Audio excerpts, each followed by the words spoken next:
पावसाळा सुरू झालाय आणि या पावसाळ्यात सर्दी, खोकला, घशातील खवखव, ताप यामुळे अगदी लहान मुलंच काय तर अगदी वयोवृद्ध सुद्धा खूपच हैराण झालेत. तर म्हणूनच या सगळ्या आजारांवर घरगुती उपाय म्हणून मी आज तुमच्यासाठी घेऊन आले मस्त असा आयुर्वेदिक काढा. चला तर मग काढा कसा बनवायचा ते बघूया.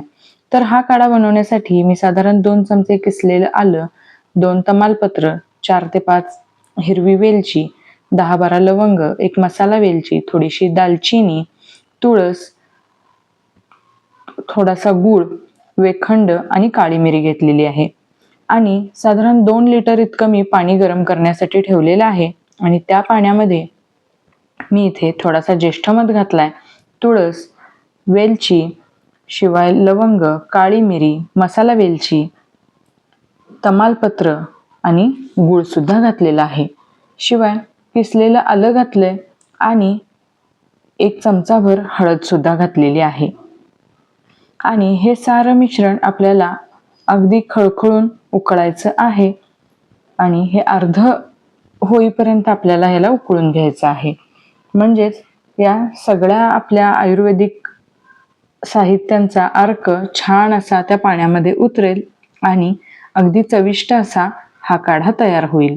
जर तुम्ही गूळ वापरू इच्छित नसाल तर तुम्ही साखर सुद्धा वापरू शकता.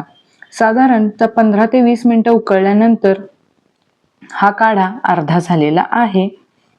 आणि आता मी गॅस बंद करते आणि ह्याला थंड होण्यासाठी ठेवून देते.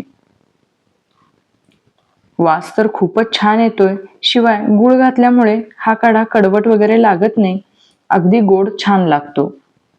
तर आता तुम्ही इथे बघू शकता हा आपला काढा आता तयार झालेलाच आहे. आणि यातल्या सगळ्या या आयुर्वेदिक घटकांमुळं घशाला पटकन आराम मिळतो. शिवाय सर्दी खोकल्यात डॉक्टरांकडे जाण्याआधी असा घरगुती उपाय आपण करू शकतो. तुम्ही हवं असेल तर यात मध सुद्धा घालू शकता, जेणेकरून खोकल्यातही तुम्हाला चांगला आराम मिळेल. आणि आता हा काढा मी गाळून घेतलाय.